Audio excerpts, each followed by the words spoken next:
Okay, hi everybody.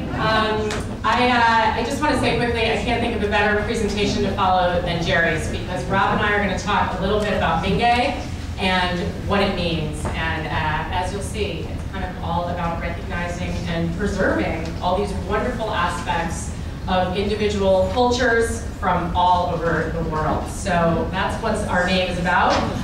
The word Mingei was coined by a Japanese scholar named Soetsu Yanagi. There he is right there. And Yanagi thought it was so important that people really discover and acknowledge these beautiful objects of everyday use that were essential to their culture, that they lived with, they used every day of their lives. And maybe it was just the gorgeous ceramic bowl their cereal was in.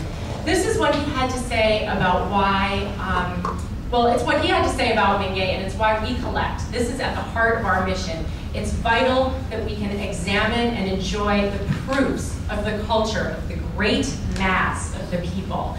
And while you see a couple of wonderful exhibitions about design out there, we have a lot of objects downstairs that you walked right by on your way to the Miho truck. More than 20,000 of them from 141 countries, spanning 2,000 years, and very few of them are on display in the museum at any given time. We thought it was important that you understand what this was about. The word Mingei translates to art of the people, art of the world, art of the people. That's what we are all about. Pre-Columbian textiles, we've got them in our collection. Contemporary Mexican pottery, we've got it in our collection. Mid-century San Diego design, we've got it in our collection. Indonesian tribal art, it's there. I'm going to turn it over to Rob to talk about the rest of our items. The whisk used in the Japanese tea ceremony to whip powdered green tea in boiling water into a frothy brew is only a few inches long and less than an inch in diameter. It's the essence of Mingei and the ultimate in beauty, in my opinion. The way that shrimp traps work has changed little over many, many years. But at least here in the US, they are no longer handmade. Almost sculptural in feeling and exquisitely designed and made, this is made of woven reeds. Of simple yet beautiful natural materials, grain stalks and cord, this Japanese hand broom was made with great care, dignifying both the work and the worker. The Chinese hat box appeals as a kind of sculpture that is also akin to architecture. This is beauty in the unexpected.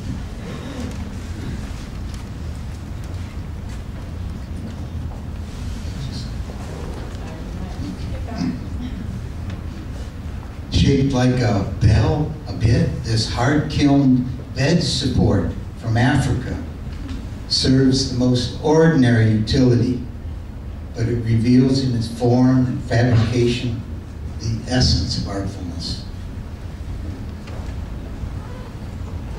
This beaded Zulu skirt would have been impressive wrapped around a woman's body. Seen here in 2 dimensions, it takes on another life as a kind of contemporary abstract art. It's said that the lines of beads, interrupted at different points, reveal beliefs about the people.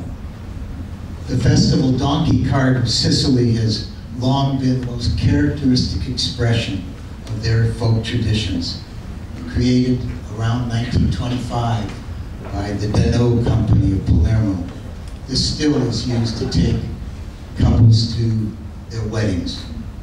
This piece of machinery is a rice husker, certainly never thought of as a piece of art, but in its beautiful shape, triangle against circle against rectangle, it is also beautifully crafted and engineered and designed. A fine example of a rare cross stirrup from the 17th century in Spain, this hand-forged piece is heavily decorated with deeply engraved floral designs on both sides. It was used by the conquistadors in our southwest. Late 19th and early 20th century razor boxes from Hungary were made by herdsmen known for their inventive carved wood articles. Incised, inscribed, and sometimes set off with inlaid materials. They often had a trick opening. This charming papier-mâché elephant from India was used to affix fireworks to for a festival. It was the essence of ephemera. Here it will be seen for generations.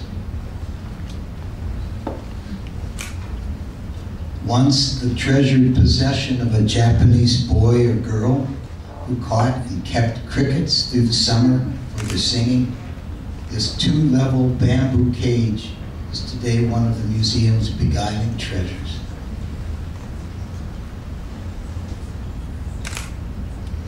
This chapan, or woman's coat, from traditional tribal Uzbekistan almost a century ago, could as easily, it seems to me, find itself next week on the runway of a Paris fashion house.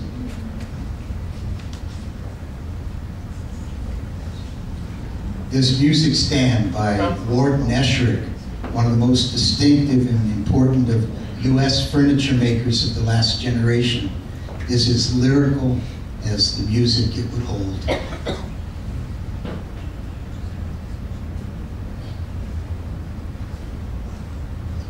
This large gold tribal pectoral is from Sumba Island in the Indonesian archipelago. It's staggeringly, timelessly beautiful.